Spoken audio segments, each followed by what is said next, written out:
Let's travel back to the past. Back in time. Back in time. Do we have to go 88? I mean, we can go as fast or as slow as we want. Time is a construct that we can do with it whatever we want. I mean, that's what I learned from Zero Escape, so. There you go, Ice 9. Mhm. Hello, welcome. This is your favorite podcast about time. Not the magazine. The concept. This is the seasonal anime checkup OVA. Hello. It's a podcast where we have conversations about video games, anime, and manga. I'm Jared, joined by the presenter herself and Ladyem. Hi! It's me. And we're going to do something a little bit different this week.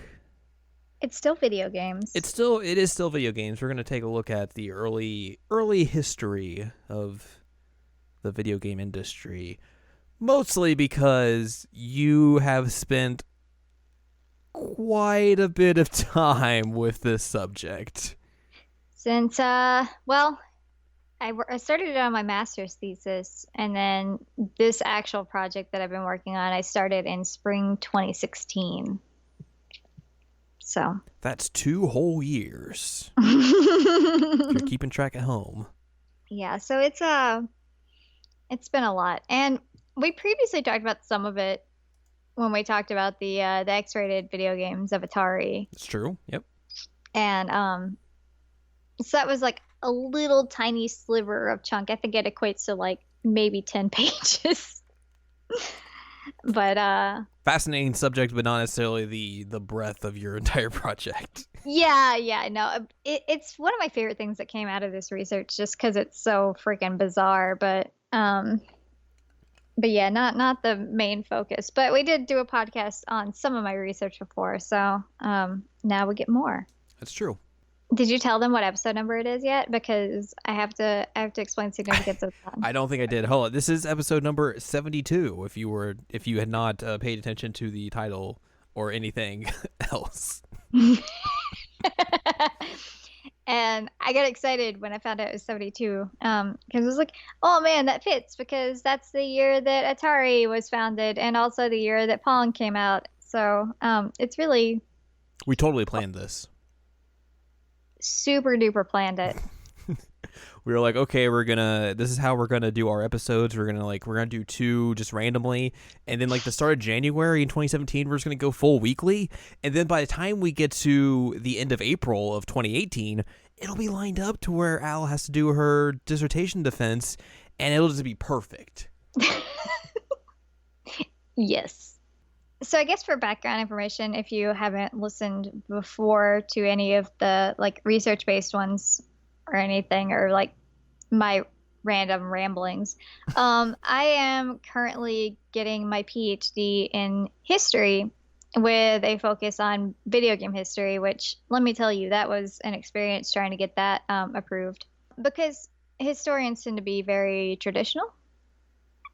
And like the number one thing I get asked is like, why video game history? Like, that's not history. I was alive during that time. And like my response is always, you were alive during the Vietnam War too, and nobody's asking if you can write history on that.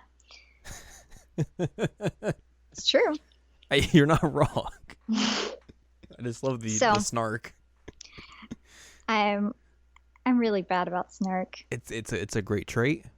It can be.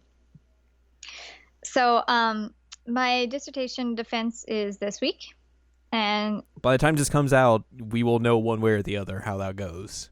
Yeah, so fingers crossed that it goes well. But we figured that this would be a prime opportunity while everything is fresh in my brain to go through and talk about this period of time, because people are aware of it, especially like in the gaming world, but they don't really understand how important this period was to actual like the gaming future. And I think like people have a basic understanding of things that happened during this time period, but like there's a lot more details and things that were happening like just around the goings-ons of certain companies that isn't necessarily fully explored a lot of the times. Yeah, and I mean, even before I decided to do this as my life, essentially, um, I've been playing games since I was like a tiny, tiny munchkin. Like, my entire family jokes that I was playing video games before I could talk, and I don't think that they're wrong, honestly. They're probably very, very right on that. But I wasn't really aware of a lot of the stuff that happened before the NES era. Because you weren't alive. I wasn't alive, but I wasn't alive when the NES came out either. Right. So, just a lot of it was missed, and a lot of it is not really talked about that much. I kind of understand why now that I've done this research, why it's not talked about as much. Because it's not really like the most positive beginnings. No, no, no. But I think it's important to talk about, and especially for like people like us who actually really like video games, don't consider themselves capital G gamers. And like care about like things like, you know, the history of the industry and like where things have come and how to relate, you know, like things that happened in the past to what's happening in today's like world, essentially. Right. So, other background information. Jared is the only one up to this point that has actually read through the whole thing. Like the most up-to-date modern version of this dissertation. You are the only one besides me who has actually read the like 5 different updated versions that was sent. Yeah. So so congratulations to you on that. Yay. My committee will join you this week, hopefully. They might read it, I don't know. That's questionable. Yeah. So I think honestly you are the best person to talk to about this, because if anybody knows what's going on, it's you, because you read it. That's true. So I don't exactly know where to start other than well, you start at the beginning. Yeah, I mean that's what I was thinking, is just start at the beginning, because one thing that I really emphasize in this dissertation is that like video games don't come from nowhere. And also I think another like just to like piggyback off of that, like another common misconception of video games is they don't just come from Pong. Yeah, Atari is not the beginning. Despite what Nolan Bushnell will continue to say, Atari and Pong's not the beginning. There's actually a lot more to it.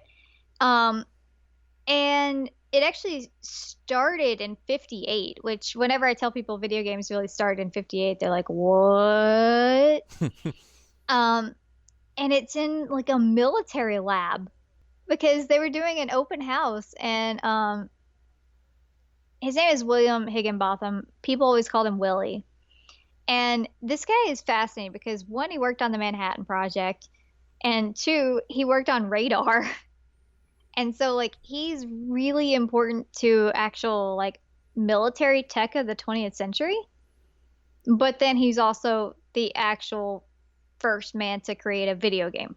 Not the type of place you figure like the genesis of video games would come from.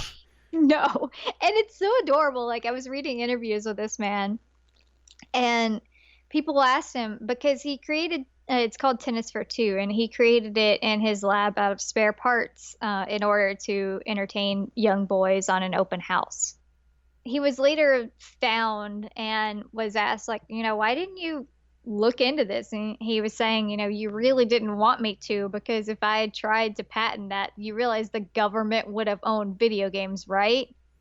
That was like that's one of the first like real fascinating quotes of your diss, where it's like where you get to that, it's like, oh wow, yeah, that would, to try and even fathom like how the industry would be if that had occurred is just like mind-boggling.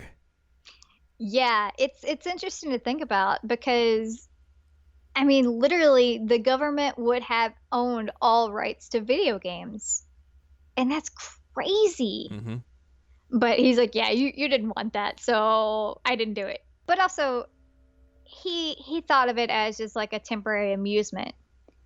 He didn't really think of it having a long-term placement, and honestly, he said later that he needed the parts for other stuff, so he And just dismantled it. he made it off like, or he made it using like an oscilloscope, right?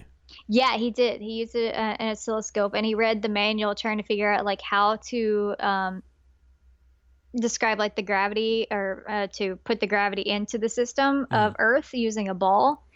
And I think the funniest thing is that he also figured out how the gravity would work on Jupiter so that you Yeah. could play tennis on Jupiter.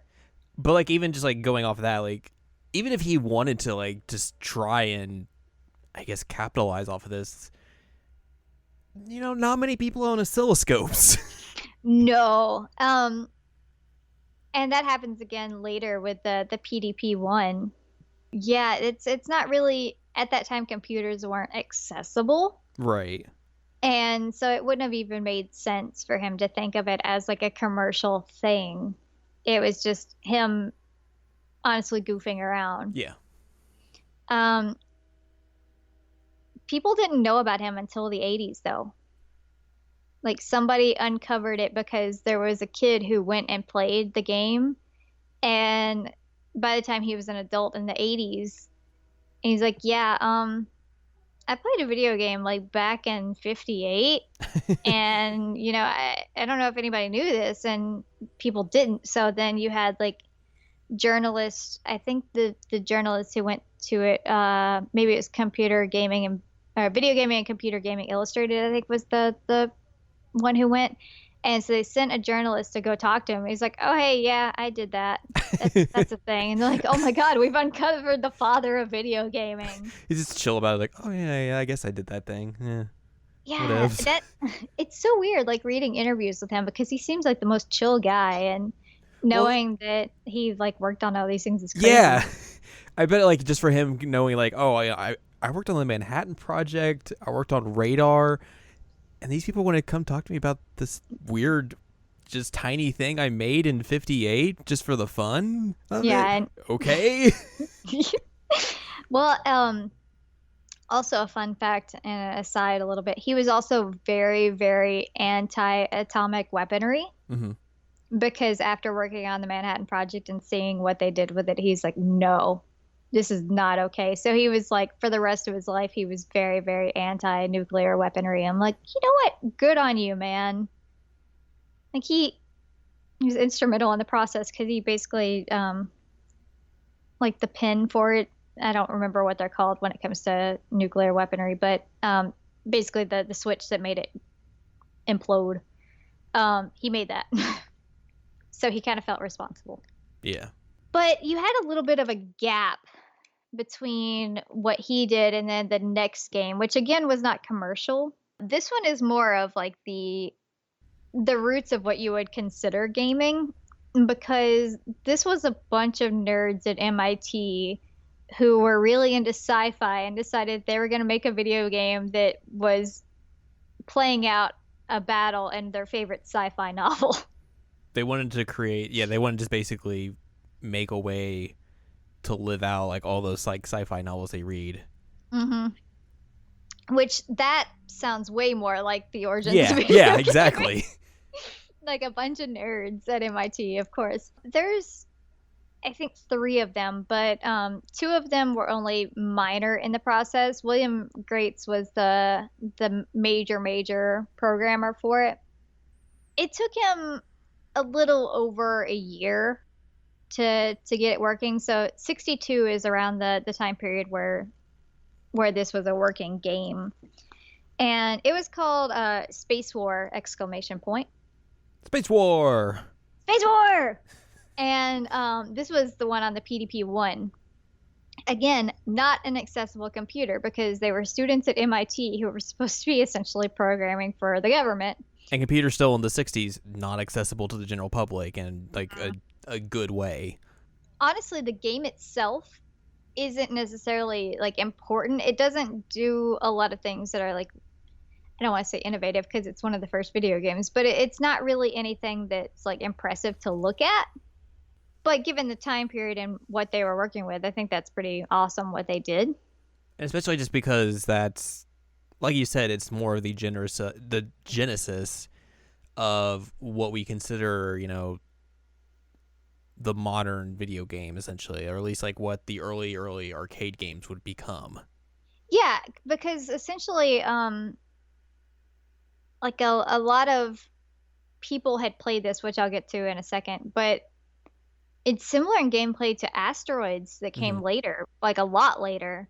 And honestly, it did it better than Asteroids. So, whoops.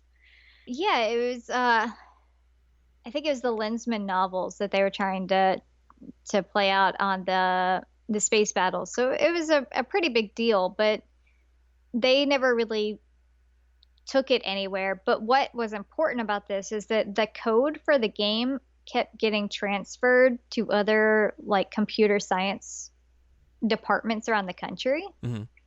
and edited and upgraded and that kind of thing.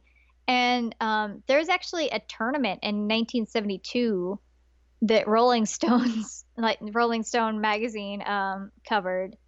I had a bunch of pictures of like all these long-haired guys that were like they were playing Space War, and there was like a giant like award package that they won. So was So I it? mean, So was it it basically them just playing the game, or were they trying to make their own versions of the game? no, it was competitive. Huh. So in 10 years, it became like a competitive gaming scene, which is fascinating that that was already happening. Yeah. But it was all, again, like computer science guys who, at that point, they were called like engineers. But just the fact that Rolling Stone magazine decided, like, hey, we're going to go cover this tournament and give them like an entire year subscription to Rolling Stone if they win. And it's crazy. Because like we said, like video games weren't a thing yet. No, we're getting there, but not yet. Because 72 is when things start really, really rolling. But even by the time rolling, by the time that Rolling Stone did this, Pong wasn't even out yet. Right. So, I mean, it was pretty cool that, I mean, you already had competitive gaming at that point. But yeah, one of the major people who got access to that code and decided to edit it was my favorite, Nolan Bushnell in Utah. I feel like we're gonna see a trend of him taking things that other people made and then using them to his advantage. Hmm. Wow. Um, so that was Nolan's real first experience with video gaming, and he loved it. He was at this point again in the College of Engineering at Utah, and he was also working as like a carny essentially. So, I mean, that seems the most fitting. It really does. So, it started planting ideas in his head that we'll come back to later. But Nolan Bushnell could go on the side because my favorite is Ralph Baer. And Ralph Baer starts working Is it around. Bayer? I always thought it was Bayer. I've always heard it Baer. Okay. Huh. I think it probably could be pronounced either way. It might just be an issue with the fact that he's German. Yeah, it's a pronunciation thing. Yeah. So, whichever one we want to say, it's fine. Which, yeah, that's a thing. He fled Nazi Germany because he's Jewish. Mm-hmm. And like, I did not know that until I started doing this research. And I'm like, wow, okay. So a lot of modern gaming depended on the fact that he was able to survive Nazi Germany. Yeah. Which, like, contextually is fascinating. Like, when you actually think about that, it's crazy. So Ralph got started in 66 and he was working for Magnavox, which if you don't know, it was a TV company. And he created what was called the brown box. And it's like the most aesthetic thing in the world because it's got like that wood paneling stuff on it. Mm-hmm. Oh yeah, it's real. And so Ralph created this while he was working for Magnavox, and it really didn't get to go anywhere until like 71, 72. Because like he made it, but then they didn't put it out for like 4 or 5 years, right? Right. And so he made it and he had like patents and his schematics are actually really cool to look at. I love him and hate him at the same time because his handwriting's about as terrible as mine. Um, but he has just like pages and pages of schematics of the brown box. And so what he envisioned was to play video games on a TV. He worked for a TV company. Hmm. So that was his idea. And again, it didn't really become anything until the early 70s when it became the Magnavox Odyssey. And again, like arcades aren't a thing yet. Arcade games Nope, really aren't a thing yet. they But here, weren't at all. but here he's like, I'm gonna do this thing on a TV, which is Hmm. completely groundbreaking. Oh yeah, it was huge. And I mean it was primitive because it used like screen overlays Yeah. in order to work, but like one of the coolest things that I think about this is it had a light gun. Mm-hmm. And then like that didn't really happen again until the NES. But it had a home light gun. Yeah. All right. And like the NRA loved him for that, which of course they did. But Yeah. so you had a bunch of different video games on there, but one in particular was a table tennis game. Hmm. Hmm. So Because and I think the pack of games that you get with that was like it was the table tennis thing, a couple of other sports games, mhm. some education games, Yep. and then the light gun game, right? I think there's also a haunted house. Yeah, that sounds about right. Yeah. Because I remember there was a house overlay. Right. So I mean it wasn't like really extensive, but it was considering that like it was the 70s and all those games came with it, like that's pretty impressive. Mm-hmm. Um, so it was kind of his baby, which is adorable. Like he continuously refers to the Magnavox Odyssey as his baby. Um, and he ended up taking it to like a show so that he could show off what it was. And a little sly dog came in and completely ruined himself because he signed the guest book. Like, if you're gonna steal somebody's idea, don't sign the guest book, Pro you tip. idiot. Pro tip. So Nolan Bushnell was there and decided that he didn't like that game, but he wanted to use it. And that will become relevant later. Because Mm-hmm. also at the same time, he's ripping off another game Yep. because his first actual commercial, the first arcade game coin operated ever, was made by Nolan Bushnell, and it was called Computer Space. And it was 100% Hmm. a ripoff of Space War, like copy paste. Yep. Had a like sexy as heck case though. Like I don't know if you've seen it, but it's It's like weird. it's really rounded Yeah. and it's got like it's very metallic 70s paint. aesthetic. Oh heck yeah. It's got like metallic paints in different colors. I've seen it in red and yellow. It's I will give him credit. That is a sexy, sexy arcade machine. But yeah, it didn't do well. And that started an entire issue with Nolan hating the working class, which is a nightmare. Because No, essentially he was like, oh, the smart people really like this game, but like average Joes, they hated it. It was too complicated for them. Rah, rah, rah, rah. yeah, so like this disingenuous blaming of like the working class men for his game failing and not thinking like, maybe it was like the aesthetics or the control scheme or something like that. He's like, no, I just smart people got it and they didn't. And that kind of rhetoric continued with Nolan for a long, long time. I mean, also, it's not like he could really understand why they would maybe not like the thing because he completely ripped it off of something else and just stole ideas right and left to build his empire. So, Yeah, yeah. Nolan, ugh. That's really all I have to say is Nolan, ugh. But when that didn't work out for him, he decided that he was going to make another game, which was Pong. And Pong was his version of Ralph from the Brown Box Magnavox Odyssey, the table tennis. It was a huge, huge hit, like massive.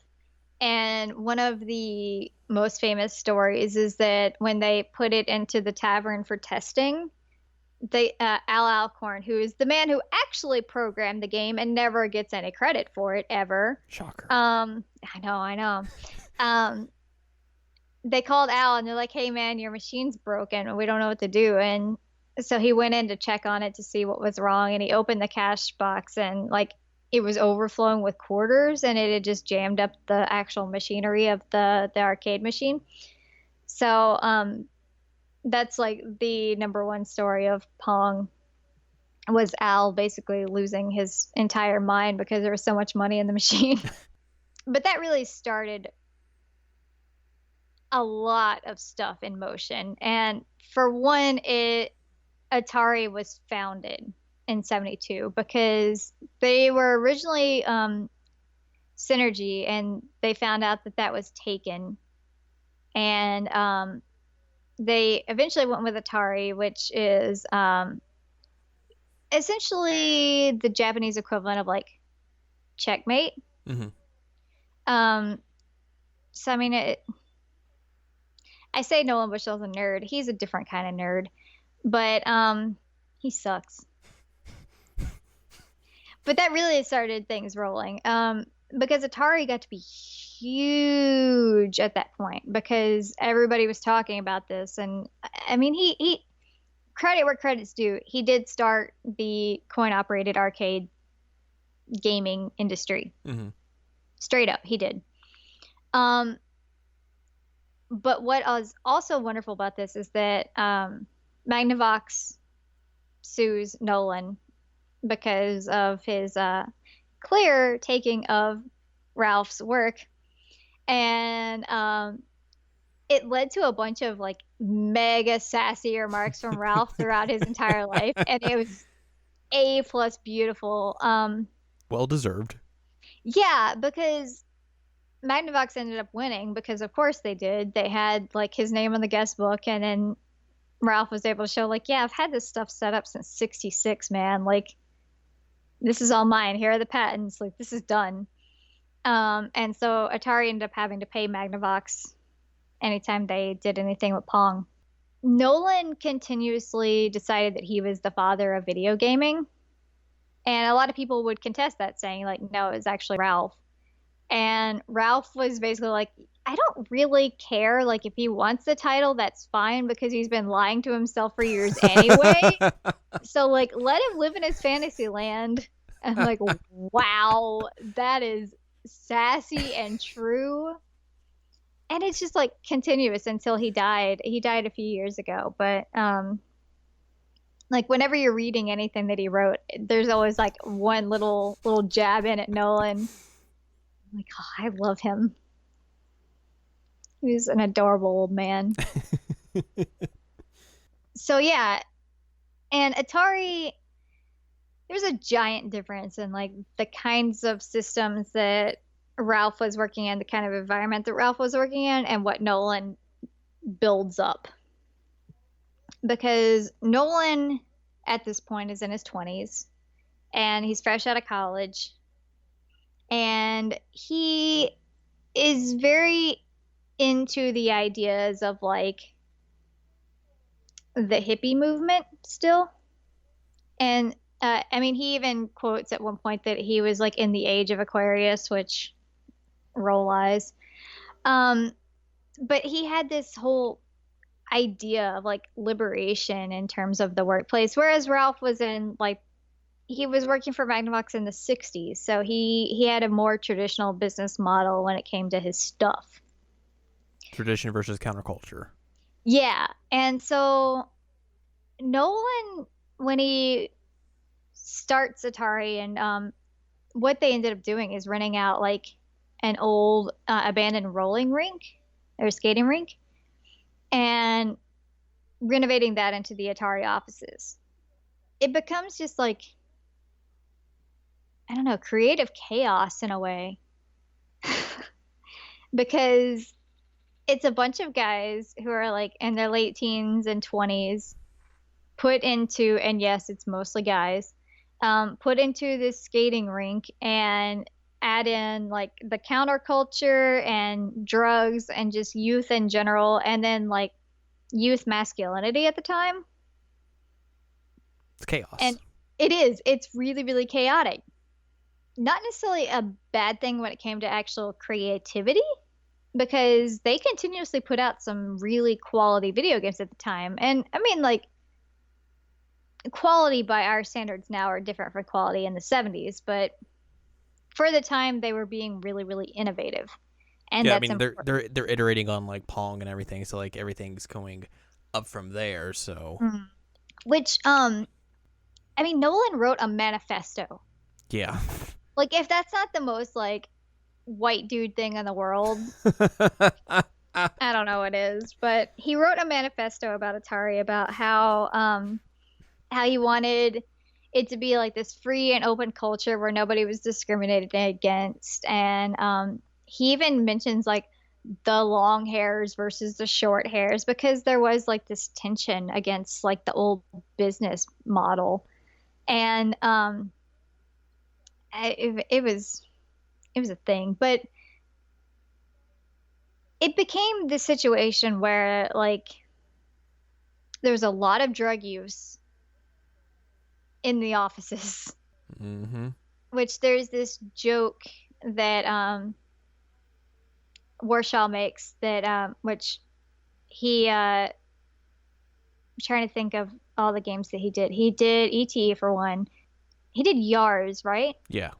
And then Indiana Jones. Mm-hmm. So really famous in Atari for different reasons, but they had a slogan that was "We take fun seriously," which is actually the name of my dissertation. Heyo. Woo! It's like when they drop the name in the show.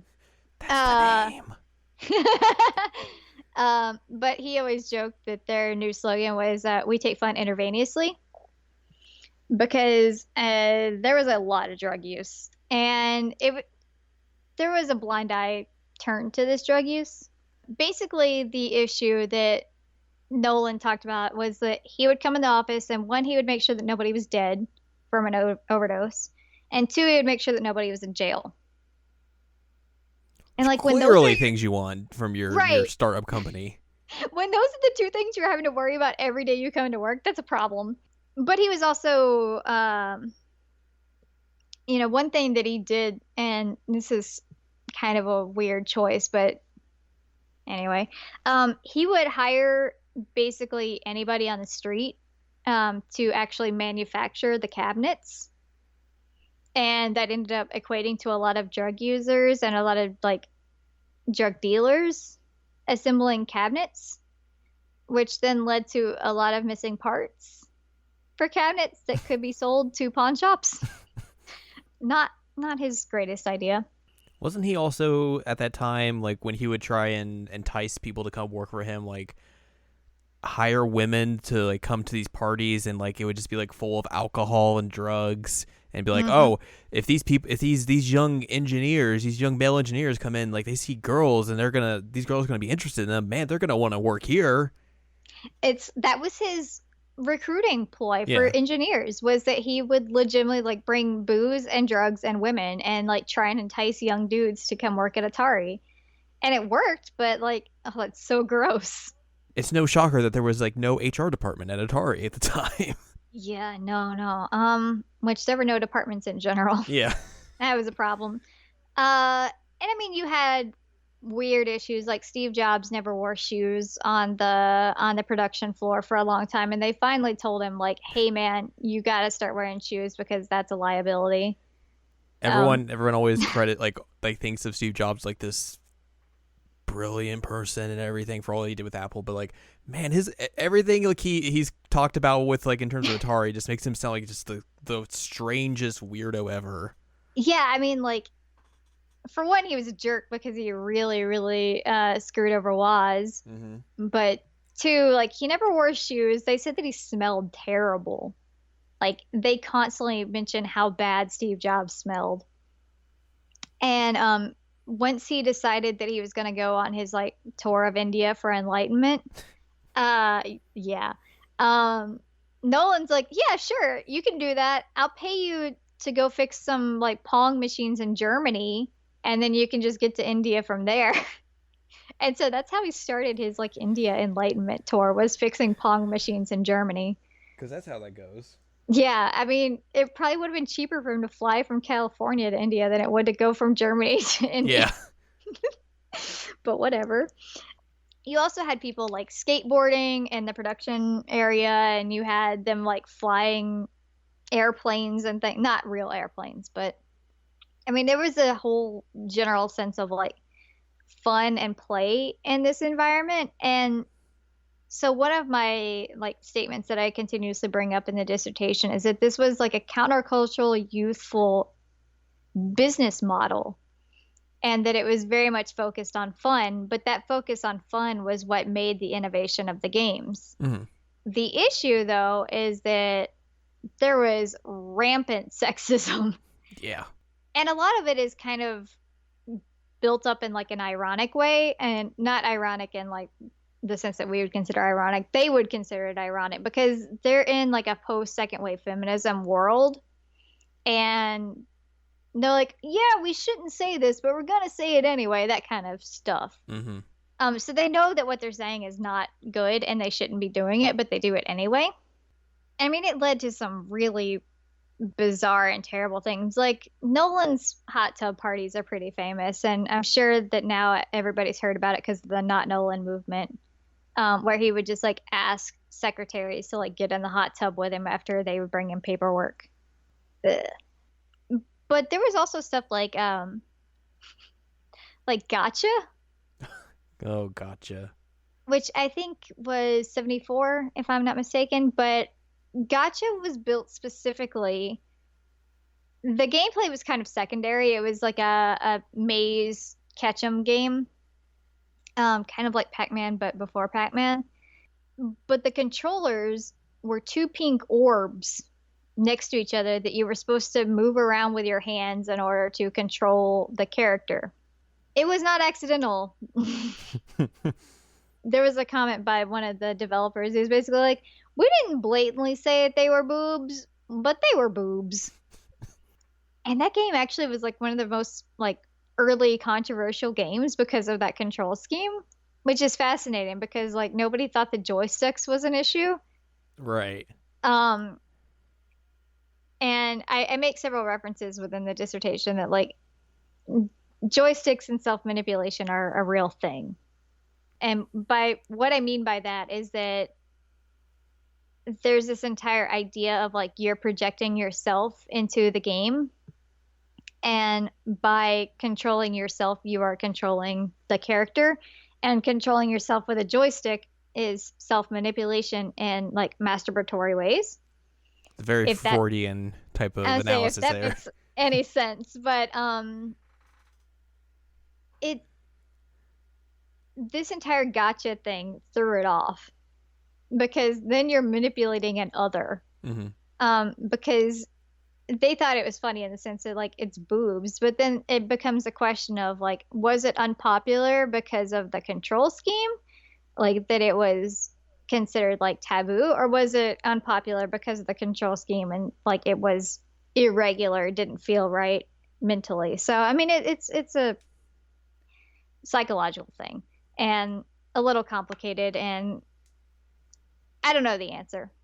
But eventually they took the orbs out and replaced it with regular joysticks because they got so many complaints about it, which is funny. But you also like got really strange stuff. Like there was an Atari football ad. Mm-hmm. And this is like one of my favorite things to tell people. It was about this Atari football ad because it was made in-house. And that's the fascinating thing about a lot of this early advertisement is it was made in-house. And so people thought within the company this was a good idea to represent them. And so you have the Atari football cabinet and you have a man and a woman playing it. And the man is losing like insanely terrible. Like he's doing awful. But he looks super happy. And then you zoom out in the commercial and you realize that she's topless, which has a lot of implications in terms of like, well, is she winning because of her bearing a breast, or is she actually good at the game, or it's gross. The Atari implication there probably would be the former rather than the latter, because Lord knows they probably didn't think women were playing games or at least being good at them at the time. Yeah, no, they didn't even consider that. And that's one thing that I talk about is that they continuously say that like their audience is men. Whether they're young boys between like 13 and 17 or like the mid 20s range, they're only interested in marketing towards men, period. And you don't have many women working at Atari at this point. And the women that you do have working at Atari are like handling sales and things like that. So they're not like in the creative departments until like a little bit later, but even then it's a complicated situation. So it is a weird situation where you have like this blatantly sexist behavior and this blatantly childish like drug use behavior, but it's leading to a lot of really creative and innovative games. So it's kind of like personally I condemn it because I'm like, oh, this is a terrible environment, but in terms of like historically acting, like let me retry that. Historical actors, it's significant because they're doing a lot of like really great things for the industry. So, like personally, I'm very, very conflicted about this. And I had a hard time coming up with even an argument for this dissertation at first because I didn't want to blatantly say that because I was so against like this initial culture of Atari. But that's like the first part of this is that there was this really creative countercultural business model that was built up. It had blatant sexism in it, but it was making great games. Yeah. So that's a thing. Did I miss anything about the like cultural atmosphere of that? I think the one thing you didn't mention is Bushnell's famous shirt. How could I forget? So, as I mentioned earlier, there was no real structure to the company. Warner, which most people know who Warner is, like the company, decided they were going to buy out Atari, and this was like 1976, I think. And so they sent a representative to go check out Atari and see what the environment was like, what the people were like, what needed to be done, that kind of thing. And so Ray Kasser is sent in, and he is the representative from Warner. And he shows up in like a business suit. He used to work for like a towel company, so he's all business. He's from that traditional model. He is. He's from that traditional model. And so like this is the biggest representative of that clash right here. Because he shows up to this meeting and Nolan shows up to the meeting, but Nolan is in jeans and a t-shirt, and the t-shirt just says, I love to He showed up to a business meeting.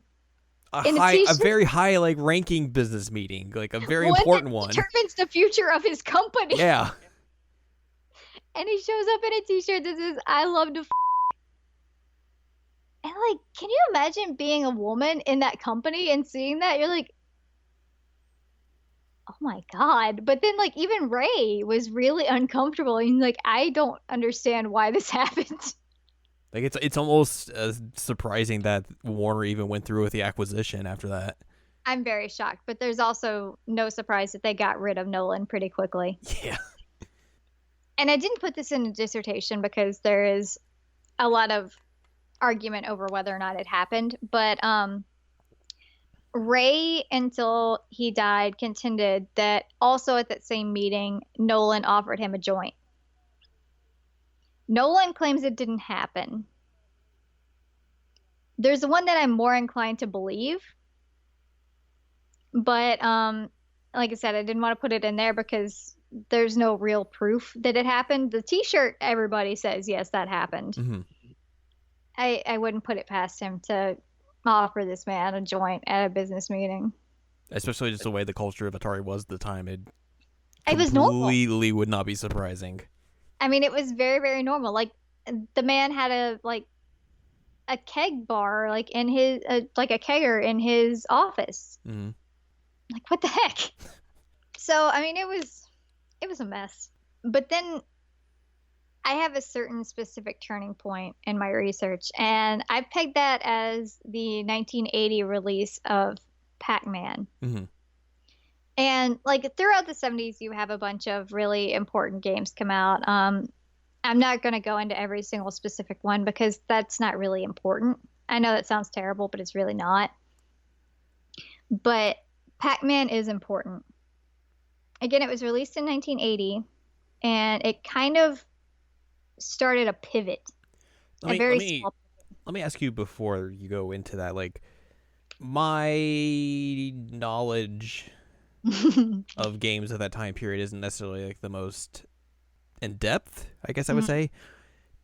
Is Pac-Man basically like the first, or like one of the first like big games to come over from Japan that like really hit it off big in the States? Space Invaders was first. Okay. I forgot. So Yeah, that makes sense. yeah, Space Invaders was 79. But it was one of the first, Right. yes.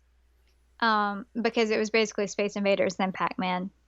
So you have the early beginnings, I guess, of a Japanese takeover starting here, but that's for a later point.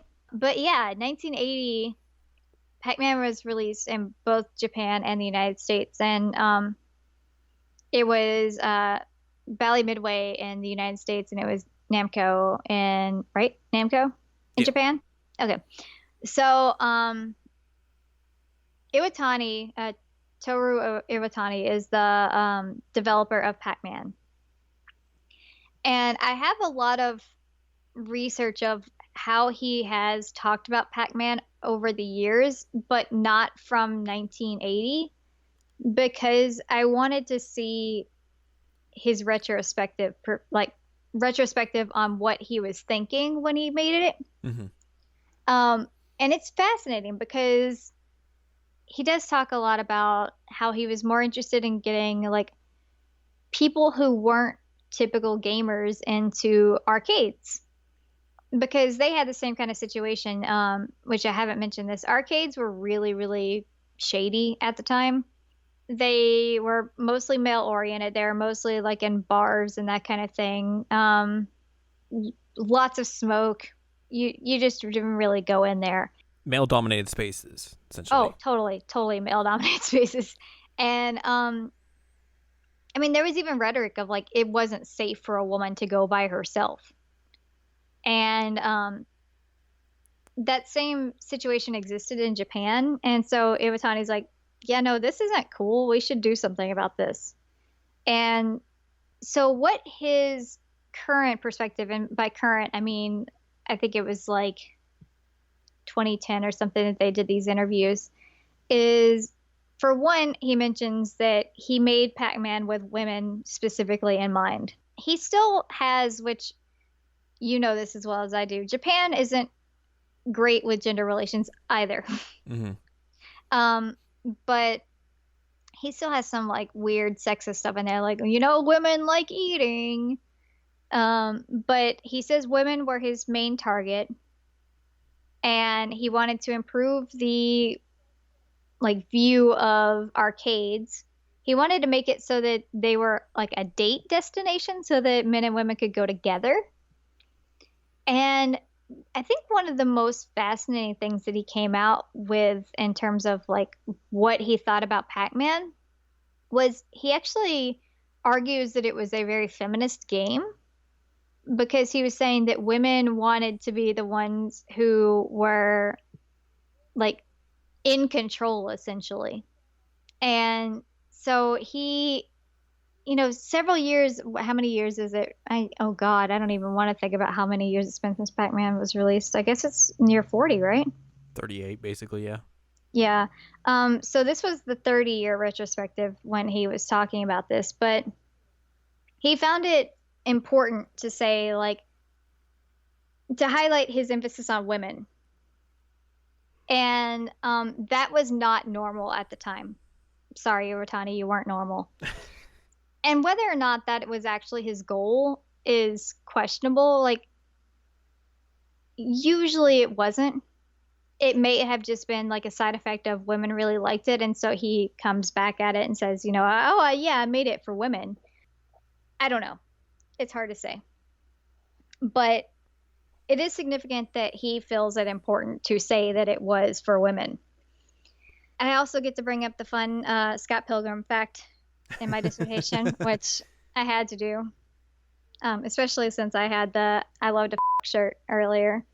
So the game was Japanese made, but it was licensed to the United States, and it became like a massive deal in the US. And I know people have probably heard about like Pac-Man Fever. It's a terrible song. Probably don't listen to it. Whoa. Whoa, Whoa. whoa. I How mean, dare yeah, you? I just sent you like 70s disco about Moscow earlier, so I really am not one to talk. But it was huge, and there were estimates that the amount of women who were gaming before Pac-Man was like below 10%. And by the time that Pac-Man came out, they were saying that they were seeing up to like 30% of arcade goers were women, and that it was primarily because of this Pac-Man phenomenon. And it really led to some interesting developments in the industry itself because more women were playing games and more women were making games. But keep in mind that we are still in a very, very sexist, male dominated industry because that did not change.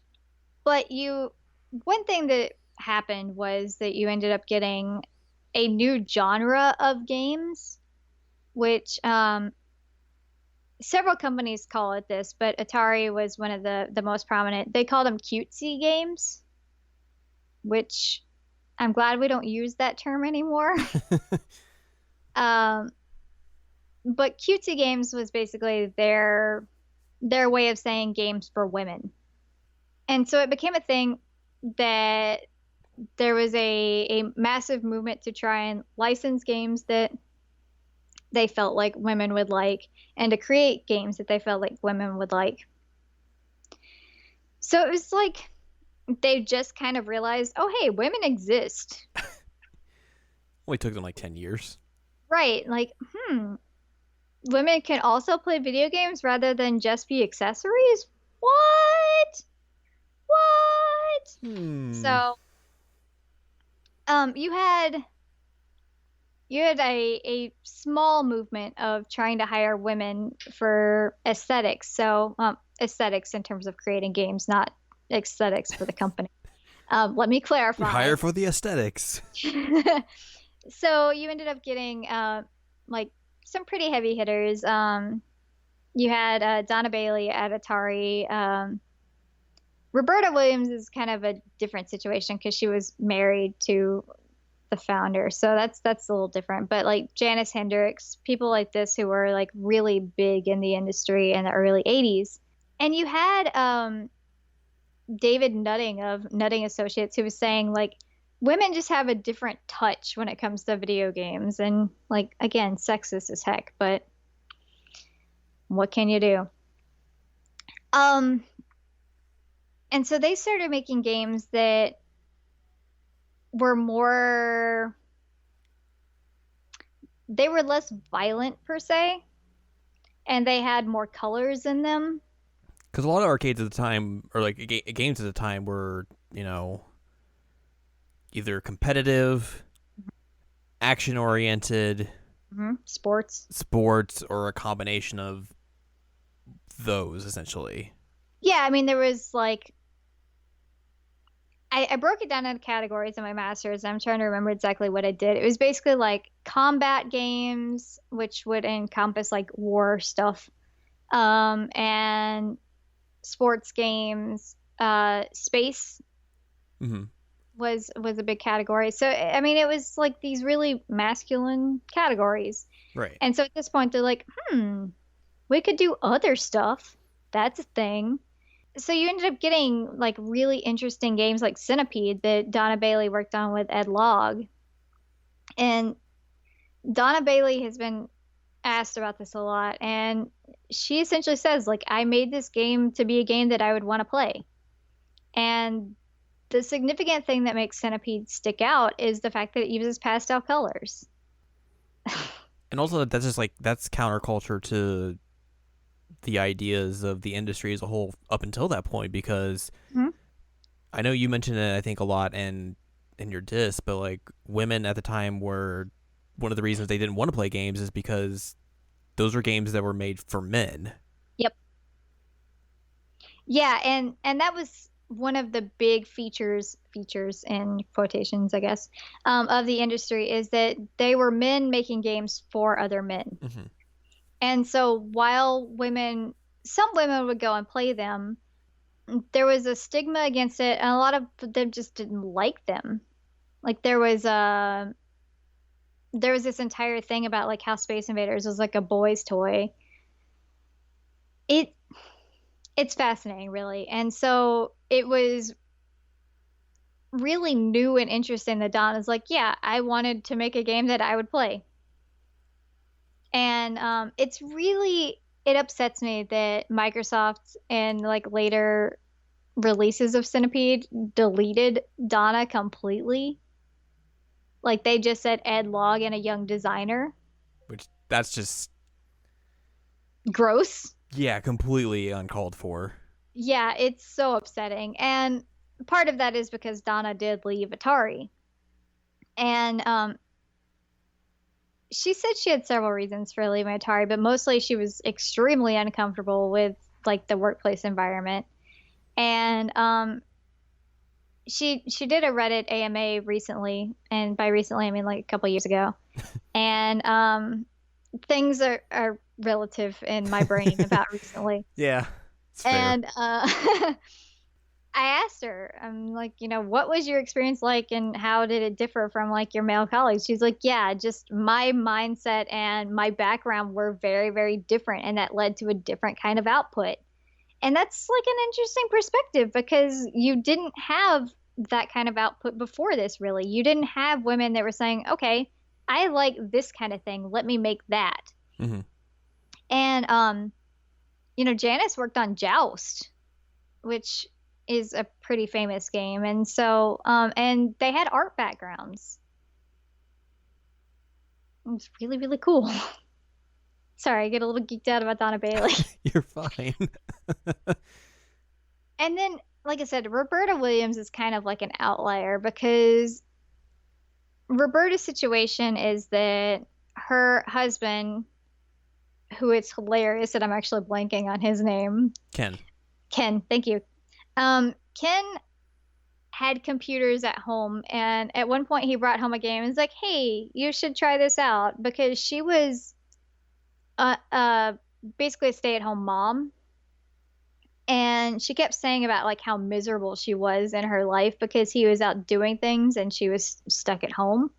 And so he brought her this game, and she got really interested in it.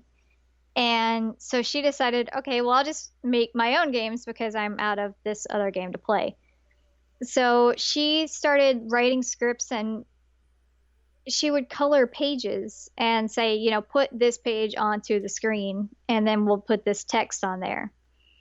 And so, I mean, she basically started kind of like the point and click, like adventure kind of games. Mm-hmm. And I mean, that's a little strange to say because it wasn't really a point and click. It was like, here's an image and here's the text, choose what you're going to do. But that's what they were known for. Yeah. And so, and Roberta had really different feelings on the industry than many of the other women. Mm-hmm. But again, she was working with her husband. And also, essentially, she's at a position of higher power than any other woman in the industry at that point. Mm-hmm. Because she was a co-owner of a company. So she's not going to see these types of like different like discriminations or sexism that these other women are going to be experiencing because they're just run-of-the-mill employees or programmers or developers or whatnot. Yeah, and I mean, like, you're not going to be super grossly sexist to your boss. I mean, maybe you will be, but You probably shouldn't be. Well, Yeah. there is that advert they did. Yeah, and so that was soft porn adventure. Yeah. Um, soft porn adventure decided that they were going to put a topless Roberta into a hot tub for the ad. So that happened. But that was also like partially Ken's idea. But even still. Yeah, I mean it's still problematic, but Yeah. um her perspective was mainly just like, well, if women would just get interested in computers, then like maybe it would change. And I mean, that rhetoric hasn't changed. Mm-mm. Like that's still happening. People are like, oh, there's no women in the tech industry. I wonder why. Maybe if they just got interested in it, there would be more women. It's like, oh no, maybe, turn down that rampant sexism a little bit and people might actually be interested because women go into that field and then drop out and leave a lot because of it. It's a tad Hmm. more complicated than just, oh, they should like this thing. Yeah, it's weird. Um, but you do end up getting innovation from this, and it's still in that like creative freewheeling industry that existed. And um, I know I know that you were yelling about several of the games in this chapter because like Mr. Do is in Mr. there, Do! and then the one with the pigs. Puyan? Booyan, there you go. So you had like a conscious effort by US companies and Japanese companies to start like appealing to women with bright colors and different kinds of gameplay. And honestly, these Storytelling. are, yeah, imagine that, telling a story. Um, and this period of time is actually really, really good for video games. But there was like this weirdly sexist effort to say like, oh hey, we gotta make games for women. And you also had like really prominent feminists of the time, like Gloria Steinem, who were talking about this, which is fascinating in the fact that they're like, hey, Yeah. you know what we should do? We should interview Gloria Steinem about video games. It's one of the things that like I remember like when I was reading it like last summer, like going Hmm. over certain parts of your disc, like seeing her pop up and I was like, that's strange. That is not someone I would expect to be talking about video games in 1980. Mm-mm. No, I mean like the fact that they even pulled on her and was like, what do you think about this? Is like massive. Um, and I mean she had some negative things to say about it, of course, but and I mean justified. Yeah. And she was saying that a lot of it was that they were moving away from like the violent types of games and that more women were getting involved, but they were still she was still saying that like women are socialized to not be interested in this kind of thing. They're not I think the quote that I use is it's not feminine to win. Yeah, I think that sounds about right. And I thought that that was a really interesting perspective from Gloria Steinem to put in there was that just the fact that she exists in this entire like rhetoric of gaming, like what the heck? Um, so I mean, you have this like this pivot, this shift that like you get more involvement with women, and you have more of an interest in like women as gamers. And I mean, you do get pushback, like poor EC Mead, who was one of the reviewers for I think it was it Video Gaming, Computer Gaming Illustrated? It was one of the big. Yeah, maybe I don't know. It was either that or Joystick, but it was one of the big gaming magazines. And EC Mead was one of two reviewers for the magazine. The other one was a guy, If and you want to understand how little things have changed since the beginning of the industry up until now, this is point proven. it is. So I went through reading letters to the editor because I thought that that would be an interesting perspective. And it was a very depressing perspective because a lot of the letters to the editor were people just like completely bashing EC Mead. And they were saying that like she didn't actually play the games that she didn't actually play the games that she was reviewing. Um, that she didn't have any kind of like respectability when it came to gaming, that like she should be fired. And like there was this one joke that was saying like maybe a woman's place is not reviewing cartridges, and then it says like, oops, I shouldn't have said that. Isn't there one as well that's like, oh, if she's reviewing games, she should know about every single game that's out there? There was, yes. And there was one complaint in the entire run about the guy reviewer, and it was just that he apparently said something negative about the system that that guy liked to play on, and he's like, I don't understand why he doesn't like the system. It doesn't make sense. So like compared to what happened with EC Mead, like that is extremely tame, but like that still happens. Mm-hmm. And it's gross. And I felt terrible for her reading those letters to the editor, because you know she probably had to read them. Yeah. But I mean, it was just constant throughout the entire run of that magazine that people are just like on EC Mead. Again, things don't change apparently. Yeah. So it is like this weird sexist industry, but it's an industry that like you see like a little blip of hope here that like maybe things will change.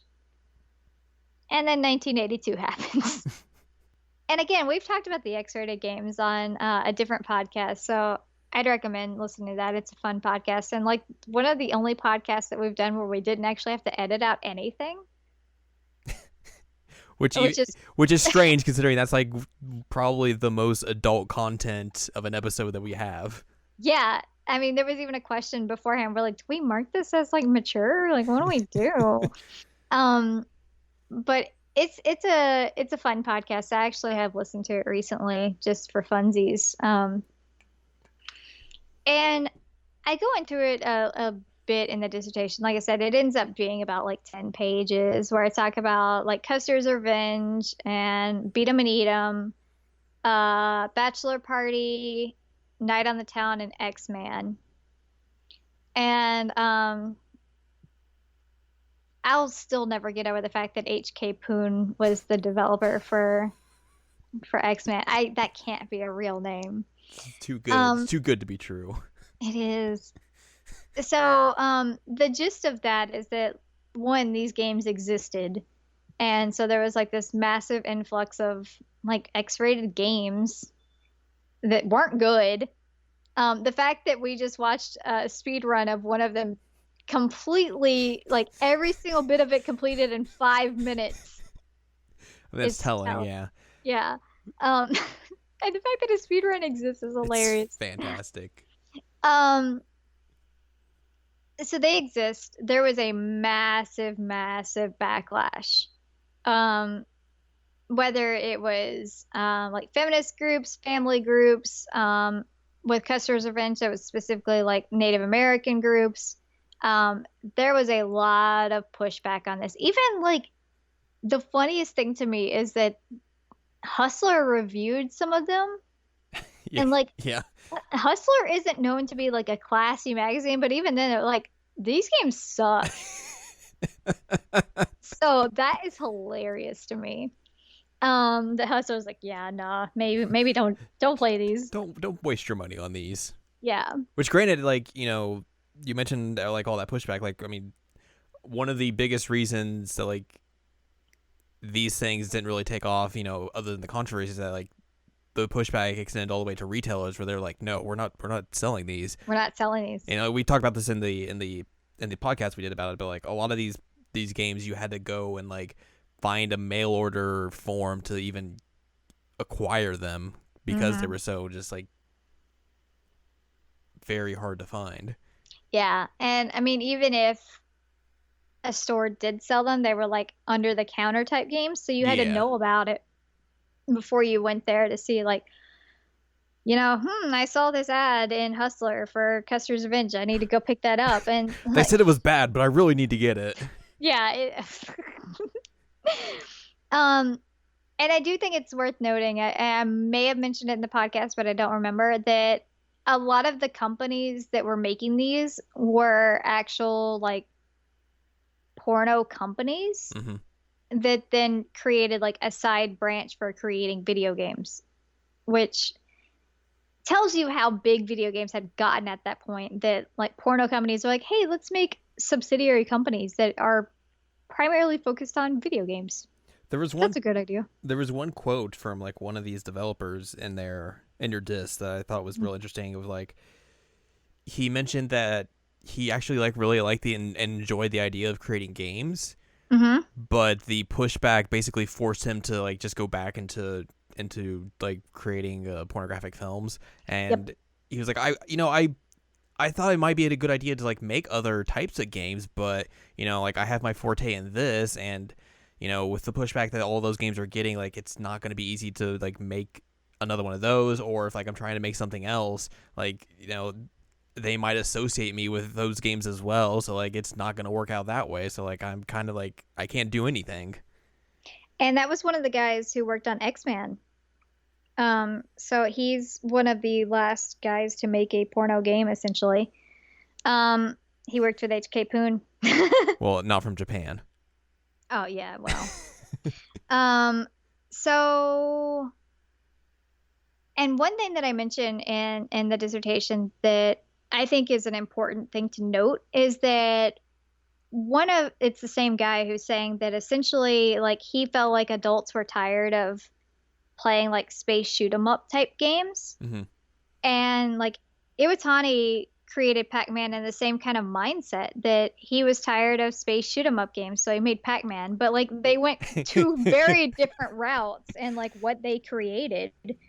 But I think that's fascinating that like both of these people are like, yeah, we're kind of tired of like what kind of content exists at the moment, so let's make something radically different. And it's an interesting to see even like just a commentary on the industry as a whole for that time period, where like if you have these two developers that are just making like these observations, like that would be probably for a lot of other developers as well, that like, hey, space shooters have kind of been a big thing for like 10 years, but people are going to get burnt out on them. We got to find something new to like keep captivating people, keep people's interest, that's not just the same old year in and year out.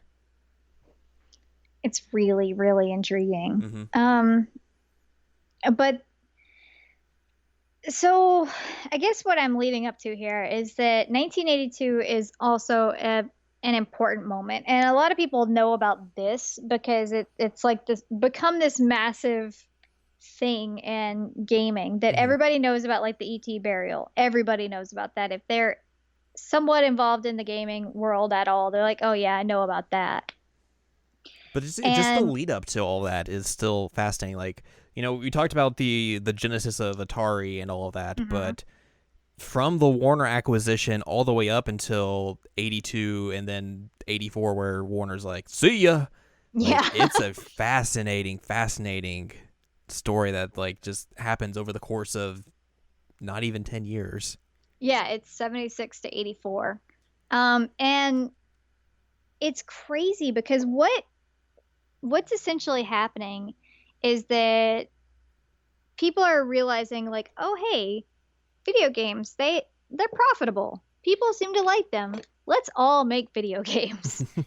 And so you have people like Coleco and Mattel and other companies just making games in general. And whether they were good or not is it's up to perspective. But But the market was flooded.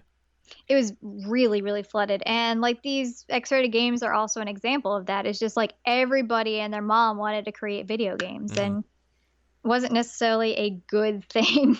And also, like, it wasn't necessarily a hard thing to do. It wasn't. And I mean, a lot of these people, you know, there was a mixed bag of like people who actually went to school to become like computer engineers, and then people who just like taught themselves how to do it. Because like Roberta Williams initially was just doing like the art and the story, but eventually she taught herself how to actually program the games herself too. So Right. she was involved. So, I mean, people learned it was just, I don't know, it was weird. There was like an influx of people just really, really interested in making a profit on video games. Right. And I think you're right. One of the things that works really well in the dissertation, if I say so myself, is that I was able to find the Warner financial like shareholder reports. Mm-hmm. And so I went through annually and was looking at like what kind of rhetoric they were using each year about Atari and video games in general. And I mean, you have like a really great story of the industry right there in the reports because you have just like the early years where they're like, yeah, we got them and we're working on, making a profit. And then like the VCS is released and things start getting more positive. And then like Asteroids is released and like, whoa, this is great.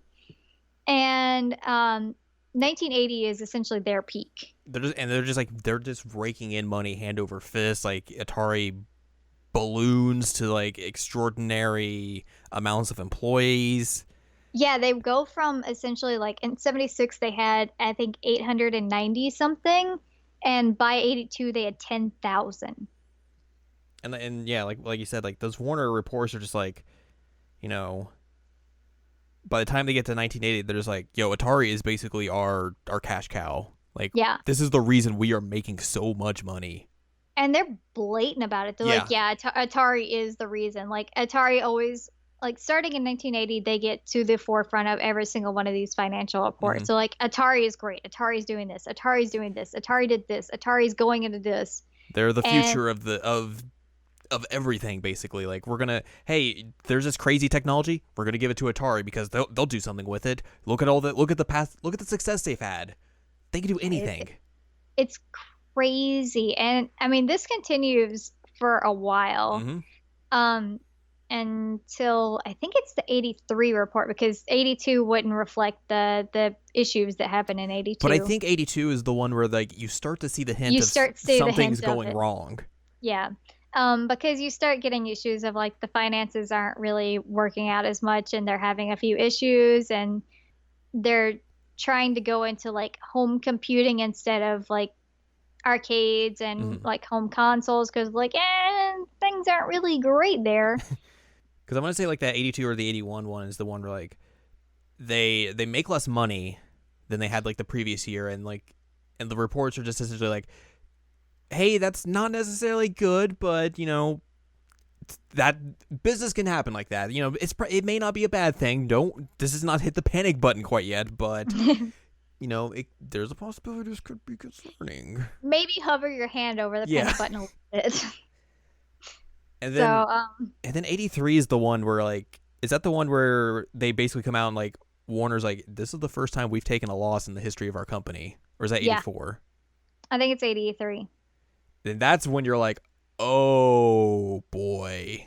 Yeah. And you can just feel the panic coming from the financial reports. Like you can feel it just by what they're saying. Because essentially, they're like, hey, we lost a lot of money. They literally say this is the first time we lost money in the entire run of our company, and they just throw Atari under the bus. Oh yeah, they're like, this is all Atari's fault. Yep. And I mean that's disingenuous because if you look through the rest of it, you see that there are issues other places, but it is mainly Atari. It's the biggest, the biggest like loss of money that you can basically pinpoint, and like, hey, they like look like, oh yeah, this is the reason why there was a loss this financial year. Yeah, I mean bubbles eventually pop. Yeah, exactly. And this was their pop. And then by 84 they're like, yeah, no, we're getting rid of Atari. We can't have them anymore. This is terrible. So they sell off Atari, and Atari floats around for a little bit after that, but they never really recover. It's brutal. And I mean I know that I mentioned the ET burial, but I kind of explain it in the dissertation that this was like a literal burial of the industry. And also, I guess something that we should mention is that, like, when you think of the burial, everyone associates with the ET. And It wasn't just yeah, ET. exactly. Like everyone tries to pinpoint that as the exact cause of like why the crash happens, but there was, like you mentioned in your disc, like there's the 2600 version of Pac-Man, which was very poorly received, Mm-hmm. and they basically ordered like what 7 million copies and sold 5 million, and then a lot of those got returned regardless. Yep. And then like we said, like the influx of a lot of games that came in to the market, a lot of like bad games, a lot of copycat games, the porno games, and then the ET deal, which you can probably better explain, but that essentially becomes the straw that breaks the camel's back. Yeah, and I mean, like, again, Howard Scott Warshaw is generally known at that point to be a really good game developer, and he is a Mm-hmm. good game Yeah, developer. it If is you not look his at this, fault, it's not his fault. He had 5 weeks to get that game done. and that's insane. Even by those days standards, that is insane. And I mean, like, if you play the game with that in mind, you're like, oh, this actually, given what time he had, he did a good job. He made something Um, playable in 5 weeks. yeah, I mean, that's more than I could have done. Um, but, and I mean, a lot of people pin that on him, and that is not fair. Like, that is not his fault, and he did the best that he could. Um, but there's always got to be like a fall Scapegoat. man, Yeah. yeah, a scapegoat. And he was that, and ET was that, and that's not fair. And that's one thing that I really wanted to point out with this chapter was that like the the standard narrative of like why the industry crash happened is not completely true. Yeah. And it is just a lot of terrible games coming out, a lot of companies that are getting in that really have no right to be there. Um, the porno games, which led to a really negative view of the industry. I mean, it was a lot of stuff that just kind of like, again, it was a bubble and it popped. And the reason that I focus so much on Atari in this chapter is that once Atari essentially went down, everybody went down. Mm-hmm. Because And you can't have like the industry leader. you can't have the industry leader collapse and not have it take everyone with him. And one of the things that I did not know going into this that I found out, like one of my weird research moments was that like two of the major Atari executives even got charges put up against them because they sold their shares. For insider trading, yeah. Yeah. And I was like, oh man, I didn't know that. Like that's everything went to hell. I mean, like it's not Atari necessarily didn't like just die No, because they didn't die. because they still came out with like the 5200, the 7800 after the fact, but they were completely a shell of their former selves. Like they were not even like close to like who they used to be.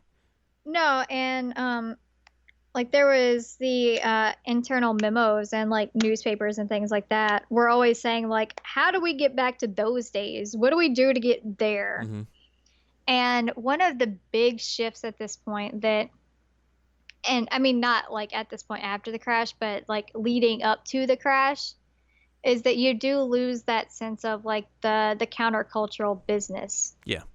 Um, because you end up getting more of like the Ray Kasser type executives coming in and like they have the business suits and they, have currently worked in like what was the freaking company? Now I'm blanking on it. Burlington. Like they had experience in businesses, but they didn't have the experience in this kind of industry and they didn't understand what they were making. And so it was kind of an issue of like, okay, well, just make these games and we'll sell them and make a high profit. And then like the guys who are having to make it are like, we can't do that.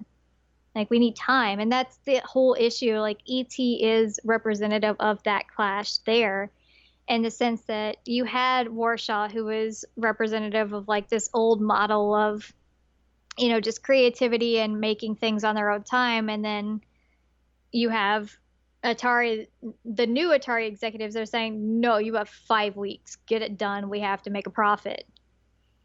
And so you have a complete change in how the industry in and of itself looked and how it operated. And it was detrimental to the actual quality of what was produced. Mm-hmm.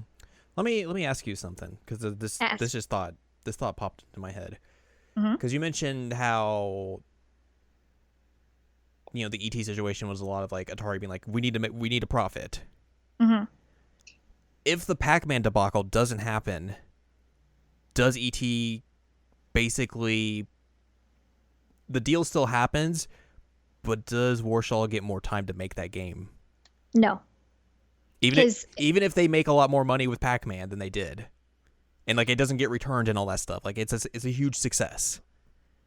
I think it still would have happened the way it did because, and I mean, that is hard to answer, but I really do think that it still would have happened because they were specifically trying to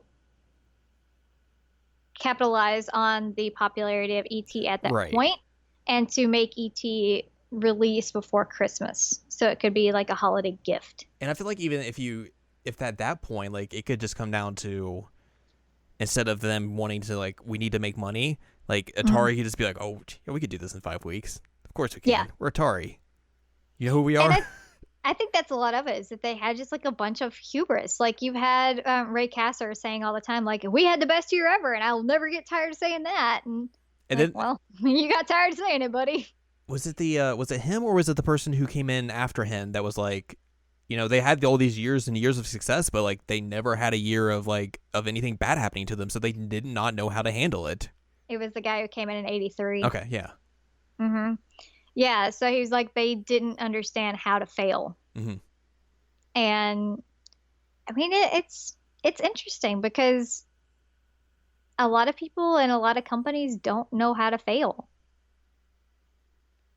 So, I mean, it's I don't know. I think it's an intriguing idea, but um I think ET still would have happened the way that it went down. Yeah. And there was even some like talk on, again, this is like a controversial thing, so I didn't put it in the dissertation. But there was a question on whether or not Steven Spielberg actually liked the game, because Warsaw says that Spielberg played it and he enjoyed it. And so, like, he thought that it was okay. And then Spielberg has come out since then. It's like, no, it was terrible. I hated it. Like, I don't know why they did that. And again, that may be just him saying, well, it sucked because, like, everybody said it sucked. So I have Right. to say that it sucked. I feel like there So was footage in that documentary of him like saying something positive about it, or maybe it was just like him in relation to the deal. yeah, I don't remember exactly what it was, but Spielberg didn't have a whole lot negative to say about it until everybody else had something negative to say about Right.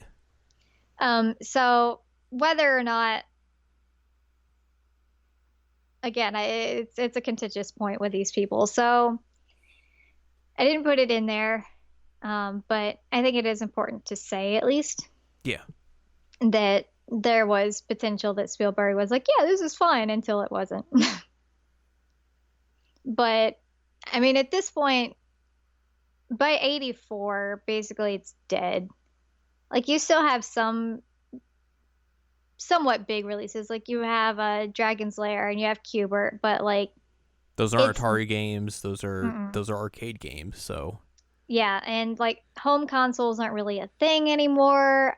Which that was the thing that bothered me about season 2 of Stranger Things is that they take away Mike's VCS and he's like, "Oh, you can't take away my Atari." I'm like, "Dude, it's '84. You don't care anymore. Don't even lie."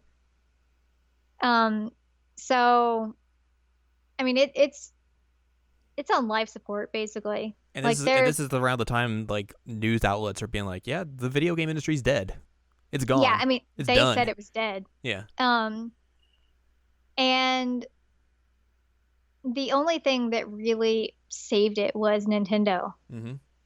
And I know that that's kind of crazy to say like one company saved it, but one company also founded it. So, um, but Nintendo really did. They found a way to fix the issues. And that's one thing that I think is really important about this is that Nintendo was paying very close attention to what happened with Atari. And like, so basically everything that happened with that, don't do that. Because if they didn't, like, it would essentially probably be the same. The NES in America, if they had gone the same route that Atari had, it would have been a failure. Mm-hmm. Because America at that time just they weren't into video games anymore. Like that, Mm-hmm. that the whole thing was dead. And it is worth noting that in the early 80s, around like 82, Nintendo had originally like set up to work with Atari. Mm-hmm. But then once everything went down, Nintendo pulled out. So there was some kind of like collaboration there, which, later on they do that with Sony as well. But But I mean, like um, there's Nintendo games on the 2600. Like there's Donkey Kong yeah, on the 2600. yeah. Um, but they basically took those lessons to heart and they're like, don't do any of that. So one of the big things that they did is they marketed it as a toy in the United States Mm-hmm. as opposed to like a consumer electronic. And so, like Rob was a big thing on that. And Uh, the Zapper. the Zapper, yeah. Because they're like, hey, look, this has a Zapper and a toy robot, so it couldn't possibly be for They're not video adults. games. Yeah, This it's is a not toy. video games. This It's a is for toy. kids. The entire family can enjoy this thing. Which is funny because Nintendo always gets about people being like, oh, they're just market to kids, and it's like, yo, if they didn't market to kids in '85, You wouldn't have the this stuff. industry there would be no industry. Yeah, I mean, it was a successful model for them, and people give them, but really, it's still a successful model for them. Yeah. Um, and also like we got the greatness that was the robot, and like the most recent Smash had him, and that was hilarious. But they marketed it as a toy. They did a soft release for it in New York in '85, like Mhm. the Christmas holiday season of '85. And like I think it was a 9-week period that they had a release and they sold like 90,000, which is insane Yeah. because like the Magnavox and the entire run of it sold only 20,000 And just even or just 200,000. Sorry. and just considering everything that had happened in the previous years, like the fact that they were able to come out with a soft release and Mhm. put up those numbers is shocking. It's crazy. And I mean, it also wasn't really a cheap system at the time. Like it was relatively expensive. Because I think it was like what 150 to 200. I think so, yeah. Because it was, I think the NES was the more expensive, and like the Master System was It like was. 150. But then Something like again, that. it came with like the Zapper and the Yeah, robot. yeah. So, which ROB, it's Robotic Operating Buddy. Rob. And isn't that what it stands for though? That sounds right. Okay, I think so. But so that was one major thing they did was market it as a toy. They also locked down the cartridges, so you're not going to have any of these X-rated games come out again because they're like, okay, we're going to license everything. We're going to produce our own stuff.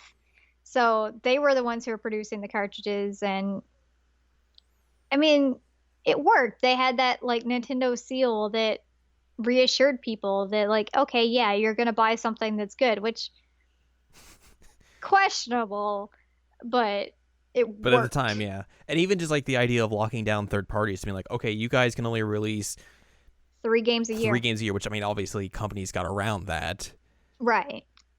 But even the still, idea like, that yeah, like the idea of them even doing that to basically shrink the market space, so you're not seeing this influx of just trash here and there, like what happened just a few years prior, is it's a smart idea.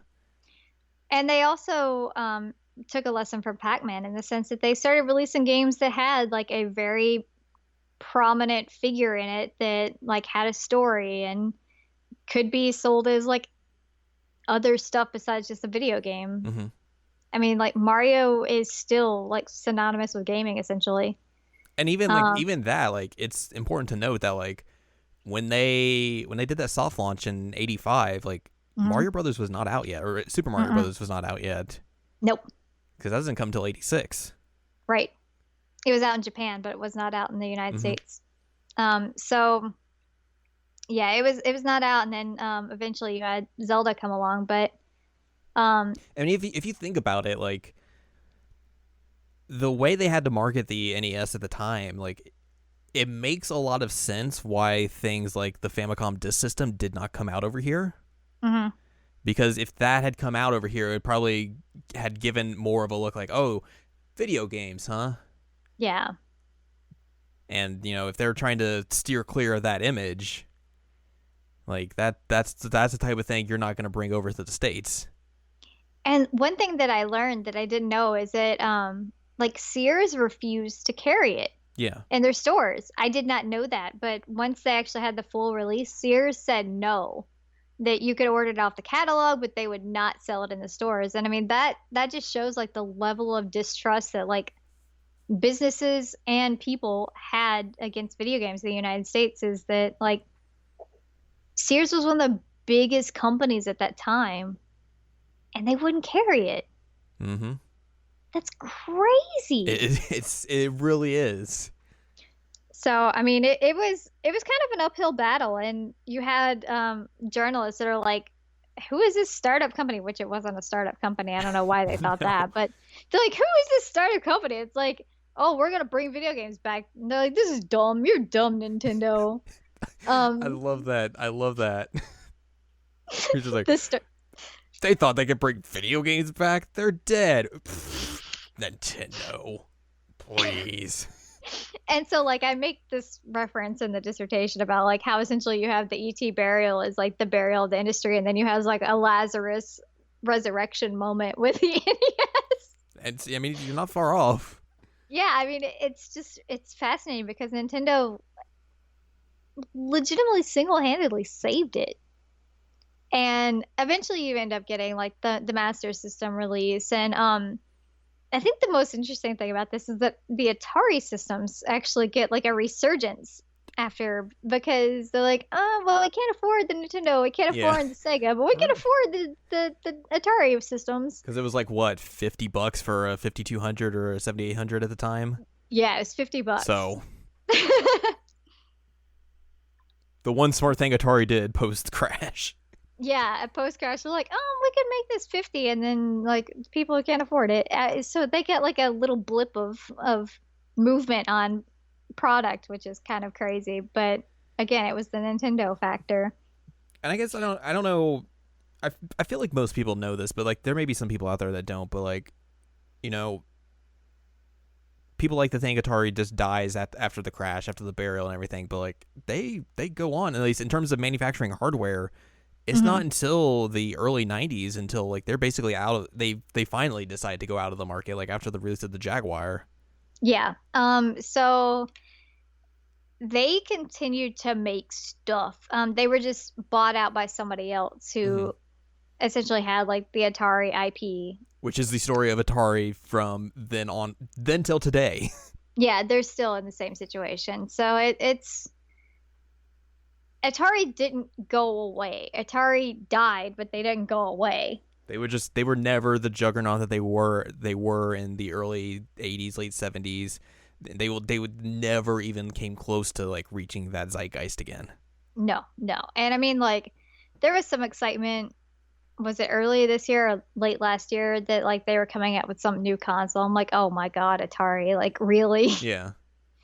Um, so we'll see about that. But And like you mentioned in your diss, it's like once 85 happens, it's Japanese dominance until essentially the Xbox.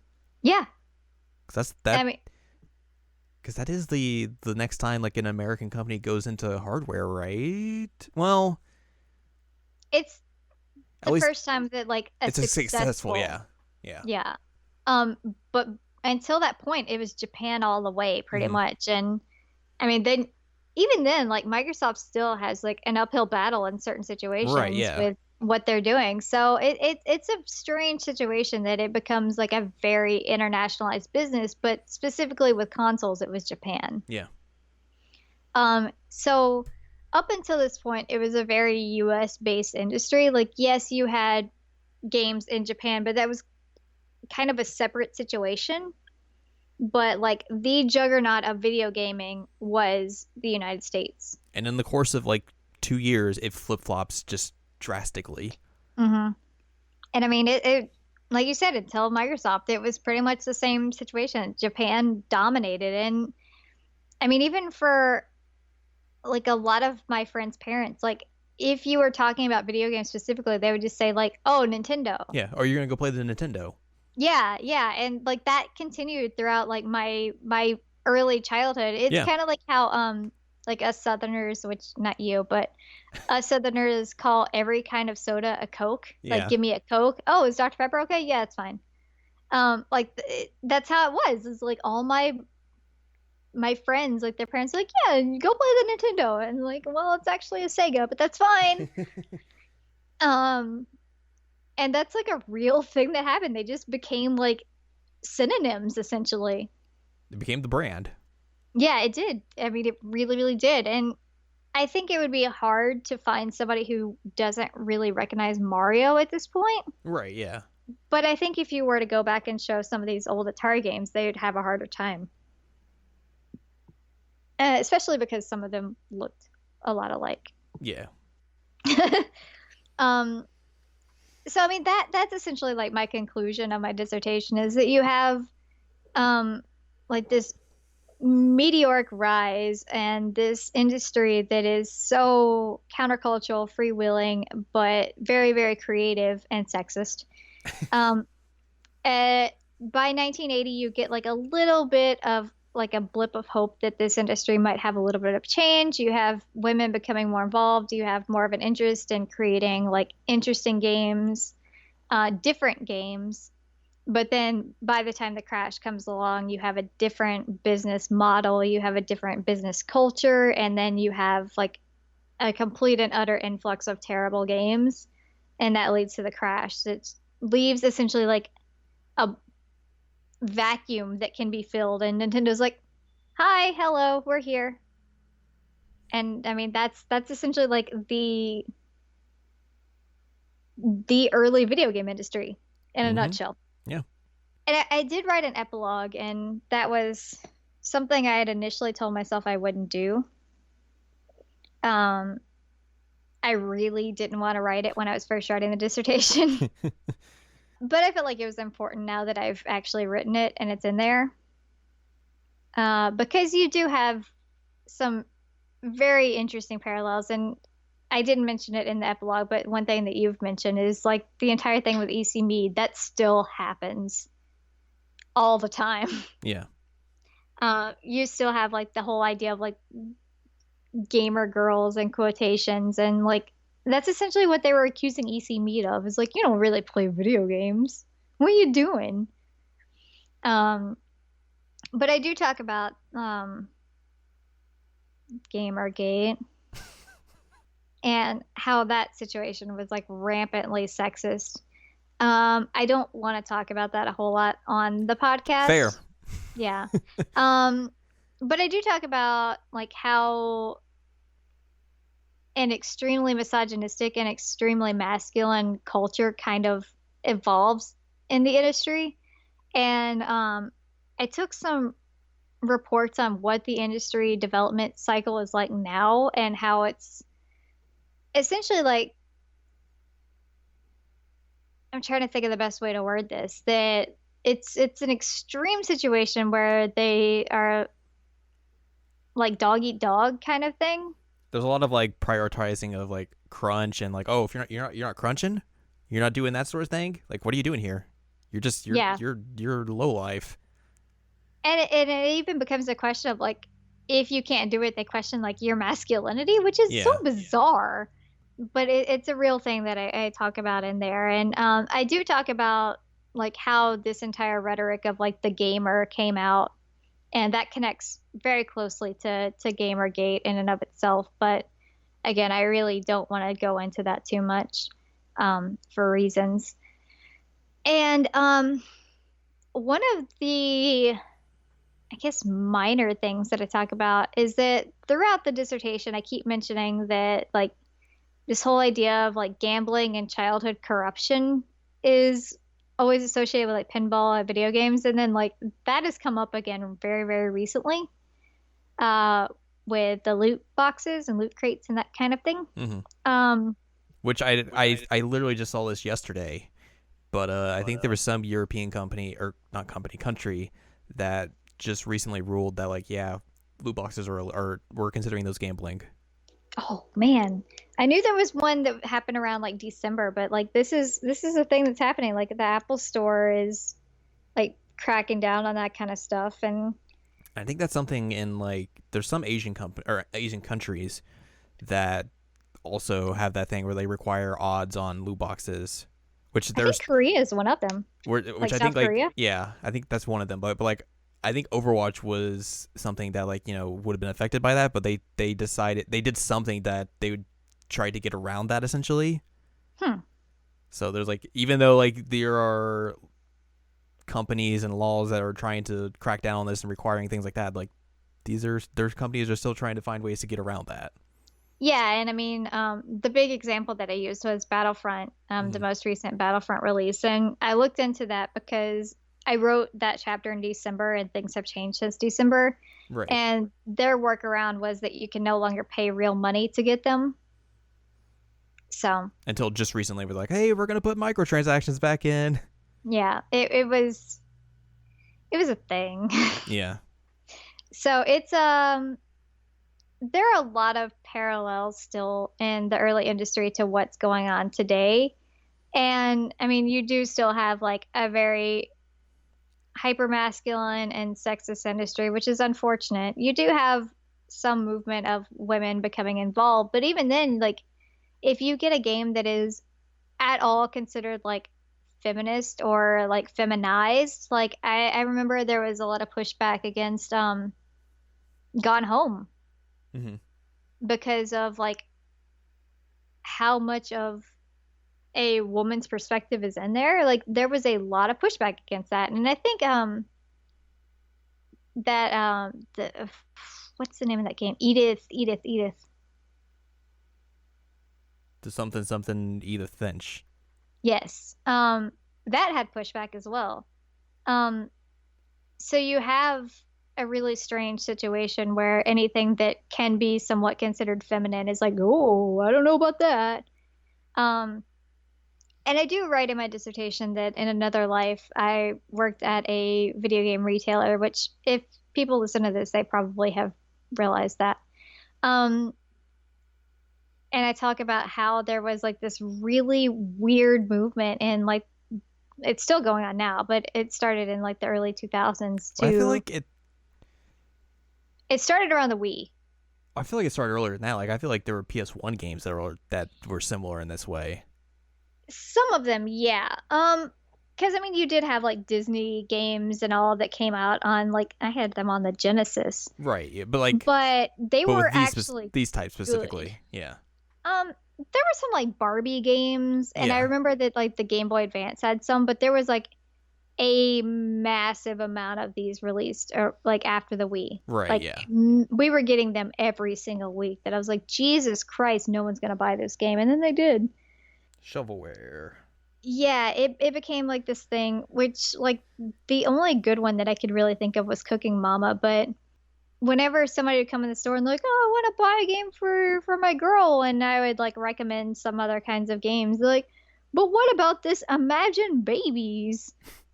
And I mean, for one, it's just insanely sexist to be like, you know what, girls like taking care of kids, but I mean, it was kind of like that half-hearted attempt of like appealing to girls and women, but not having actual women on like the teams and development. So Right. it doesn't make a whole lot of sense. And again, very much the same. So I guess that's really it. I can't really think of a whole lot more that do you have anything that I'm leaving out? Nolan Bushnell sucks. Oh, that's a thing. I do mention the not Nolan movement in my dissertation. Yeah. Because when I was writing that came out, and I was like, oh, that's got to go in here. Because if you haven't picked up by now, I really hate Nolan Bushnell. Um, don't tell him that. But the movement against him getting the Pioneer Award from the Game Developers Conference, I believe. Yeah. Because they're like, yeah, Nolan was kind of a terrible person. Like he was really, really sexist and he treated people awful. And like with the Me Too movement coming out at the same time, it was an issue. And it was honestly a PR nightmare for them that if they had gone through with it and given him that award, it would not have gone well. No, it would not have. So essentially what they said is, okay, so no one's going to really get the award, but we're going to dedicate it to all those who have been behind the scenes. And I'm like, wow, that's a really terrible way to put this, but sure. But I did put not Nolan in there because I felt like that was important, that even still, like his behavior from the 70s is coming back to bite him in a way. Mm-hmm. But at least like it's the start of some kinds of conversations of like, hey, maybe this kind of stuff is not okay. So it's a little bit of growth, especially considering like how terrible Gamergate was about that kind of rhetoric. And I think it's also like important to know that like in terms of just like industries as a whole, like it's still a very young one. Oh yeah, it's super young. So Like I said, people still get mad at me about this. Like that's not history. so like I don't necessarily expect like a huge amount of growth between, that time period and now. Like I wish there was. Yeah. But in terms of just like how industries work and everything like that in general, it's like the fact that, how we are today is positive, but it's still, a thing of like, oh, there's still a lot of ways to go and this industry still has a lot of time left to hopefully get to that point. Well, and even then, like the industry got worse before it got better. Yeah, so, exactly. I mean, it's still kind of in a really terrible situation, but I mean, it's strange for me because you know this, and most people who know me in some capacity know this. Like, I'm really, really passionate about video games. It's something that I really like and care a lot about. And it's kind of exhausting to keep up with the industry as a whole because it is really depressing at times. But I mean, I feel like this dissertation came out of that love. Yeah. Like, even if it is critical, it was me saying, like, this is something that I actually care about and I want to talk about. And I did not set out at the beginning to write like a partial business history, but that's what it ended up being. So I mean, it really did become like this like story of business and story of gender and story of counterculture. And I mean, it's not what I set out to do at all, but I'm really happy with the product of it. It's a fascinating tale. Yay! I'm glad you liked it. You were my guinea pig. It's true. Which you did get a fun acknowledgement in my dissertation. So, that happened. Thank you. I appreciate you. Hey, no problem. I really can't think of anything else that we might need to talk about in it. Yeah. I don't know. Maybe if anybody's listening and eventually it becomes a book, look out for it. Buy it. Maybe. Buy 5 copies. Don't buy 5 copies, but like you can say like, hey, I knew about this before it was a book. This is a good topic for a book. You can be like the hipster of my dissertation topic. So I think that's going to wrap it up then. I think so, yeah. Hopefully by the time this goes up, we'll have positive news. We're hoping, and maybe I'll just be asleep for like 2 weeks. That's the dream. God, I hope so. My students will be like, "Where is our professor?" And I'm just snoozing. She's been asleep for like a week or so. It's fine. Don't worry. So hopefully by the time this comes out, we have positive results. But we'll see. That's what I'm hoping for. Me too. Me too. Trust me. Well, like we said earlier, if you like this episode, you should probably go back and check the episode we did about the pornographic games of the Atari 2600, which similar similar themes and similar time periods. So that episode can definitely complement this one in a wide variety of ways. Yeah, and I mean, since we didn't really go into depth on them in this episode because we went into depth on them in that episode, which I should have thought about my phrasing before I said that. Yeah. If you're interested in that topic, which why wouldn't you be? Go listen to that because it's a fun episode. Definitely. It made me question like my entire existence for a while. Well, I guess if you want to find out more from us, you should go to seasonalcheckup.com or sac.cool. Those are ways you can get to us. And you can find like all of our past episodes there.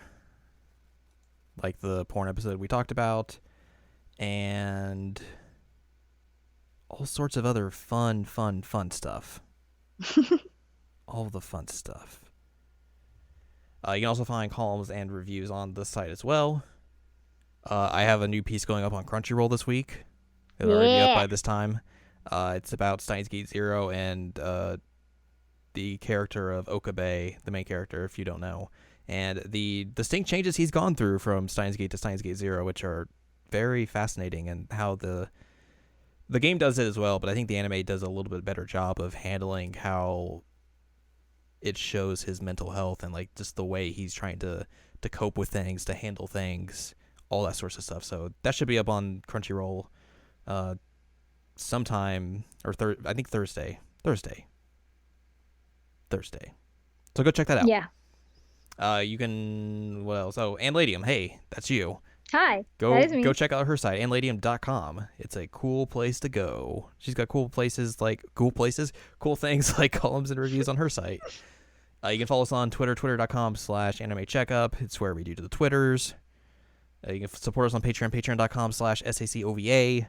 If you're like, wow, this was a cool episode, I want to give you $1, that's the place to do it. Next week is still in the air because we are currently, and just for both of us, I mean, you more specifically, but also me, we're both in just very stressful weeks, yeah. So we'll come up with something next week, TBA. Yep. So yeah, hopefully it's cool. It should be. I mean, it's us. Yay! But yeah, look forward to that next week, and hopefully you learned something this week. Hopefully.